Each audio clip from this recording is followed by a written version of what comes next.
Assalamualaikum warahmatullahi wabarakatuh. Ketemu lagi alhamdulillah pada seri ke-25 dan kita akan menghantarkan susunan surat ke-24 dalam Al-Qur'anul Karim yang kita kenal dengan sebutan surah An-Nur.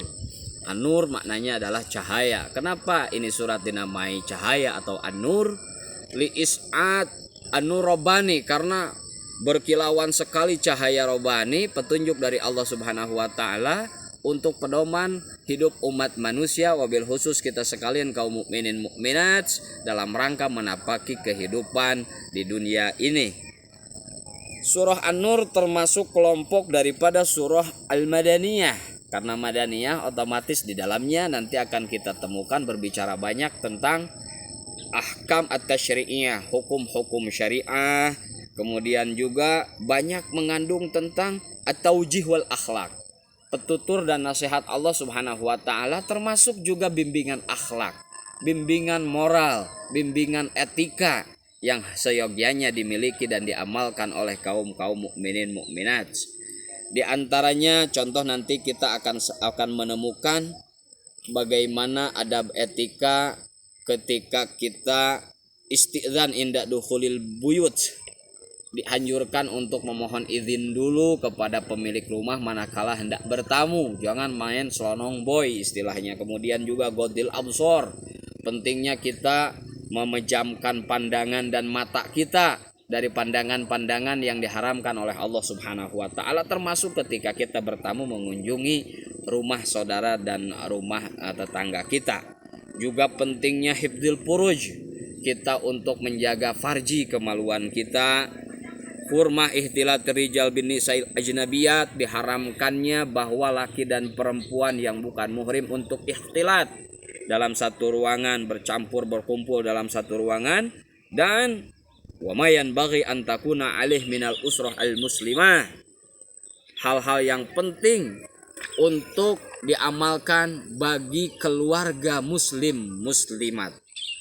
Bagaimana menata keluarga yang disebut dengan keluarga baiti jannati, keluarga yang akan menghantarkan ke surganya Allah Subhanahu wa taala. Allah sampaikan bimbingannya melalui surah ini. Di antara hukum yang Allah sampaikan, nanti kita akan menemukan tentang hukum qadzab atau hukum li'an. Kemudian juga hukum-hukum bagaimana ketika seorang suami menuding seorang istrinya berbuat selingkuh sementara kurang daripada syarat ketentuan yang diatur oleh syariah, apa konsekuensi hukumnya. Kemudian juga bagaimana pernikahan antara orang yang soleh, memilih calon pasangan hidupnya harus seperti apa kriterianya, apakah pezina layak untuk dinikahi oleh mukmin yang taat atau sebaliknya. Nanti kita akan temukan bimbingan Allah Subhanahu wa taala melalui surah ini. Dan hal lainnya nanti kita akan juga menemukan tentang hukum sarikoh atau maling. Bagaimana orang yang melakukan perbuatan tercela, merampas atau menguasai harta milik orang lain tanpa hak. Itu yang disebut dengan maling. Nanti Allah sampaikan jawabannya dalam surah ini. Dan tugas kita adalah untuk mendalami, untuk mempelajari, untuk menghayati dan mengamalkan petunjuk-petunjuk Allah Subhanahu wa ta'ala. Yang juga kisah, karena umumnya yang namanya surah-surah Al-Quran itu tidak lepas dari kisah. Bahkan 1000 daripada ayat Al-Quran ini memang berupa kisah, termasuk perumpamaan kaum sebelum kita. Allah Subhanahu wa taala juga menyampaikan kisah hadisul ifik dalam sejarah, bahwa pernah Rasul memiliki rasa cemburu kepada istri karena tanda kutip terpengaruh oleh tudingan-tudingan buruk kaum munafikin yang ada pada waktu itu, menuding Aisyah wa istri Rasul yang padahal terjaga oleh Allah Subhanahu wa taala dari perbuatan tercela, ternyata dituding melakukan perbuatan tercela dalam syariah. Hal ini sempat membuat Rasulullah Shallallahu alaihi wasallam tidak enak hati, maka Allah Subhanahu wa taala mengklarifikasi.